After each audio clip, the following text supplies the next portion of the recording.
വളർത്തുമൃഗങ്ങളെ സ്നേഹത്തോടെ പരിപാലിച്ച് വളർത്തുന്നവരാണ് നമ്മളിൽ പലരും. വീടിനകത്തും കിടപ്പ് മുറികളിലും വരെ കയറാൻ നമ്മുടെ വളർത്തുമൃഗങ്ങൾക്ക് അനുവാദം നൽകാറുണ്ട്. എന്നാൽ ഇത്തരം സാഹചര്യങ്ങളിൽ നമ്മൾ ശ്രദ്ധിച്ചിരിക്കേണ്ടതായി ചിലതുണ്ട്. വളർത്തുമൃഗങ്ങൾക്ക് ആവശ്യമായ ഭക്ഷണവും പരിചരണവും കൊടുക്കണം എന്നതിനൊപ്പം തന്നെ സ്വന്തം സുരക്ഷിതത്വം ശ്രദ്ധിക്കേണ്ടതുണ്ട്. വളർത്തുമൃഗങ്ങൾ പൂച്ചയായാലും നായ്ക്കളായാലും അവയുടെ ശരീരത്തിൽ നിന്ന് രോമങ്ങൾ കൊഴിയുന്നത് സ്വാഭാവികമാണ്. വളർത്തുമൃഗങ്ങളുള്ള വീട് ദിവസവും ക്ലീൻ ചെയ്യാൻ ശ്രദ്ധിക്കണം.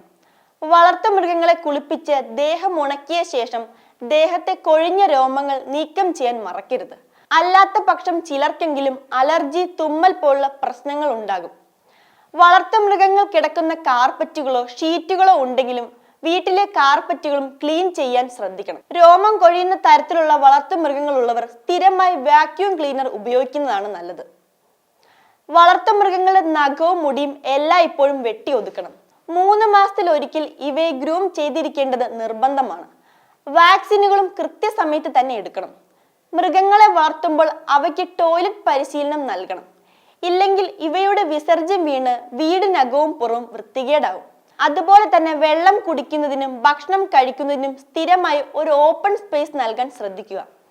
പൊതുവെ നമ്മുടെ സന്തോഷത്തിനാണ് ഇവയെ വാങ്ങുന്നതെങ്കിലും വാങ്ങി കുറച്ച് നാളുകൾക്കുള്ളിൽ തന്നെ വളർത്തുമൃഗങ്ങളോട് താല്പര്യം കുറയുന്നത് കാണാറുണ്ട്. സ്ഥിരമായി നടക്കാൻ വളർത്തുമൃഗത്തെയും കൊണ്ടുപോയിരുന്നവർ പെട്ടെന്നത് നിർത്തുക, അവയ്ക്ക് വേണ്ട പരിഗണന നൽകാതിരിക്കുക.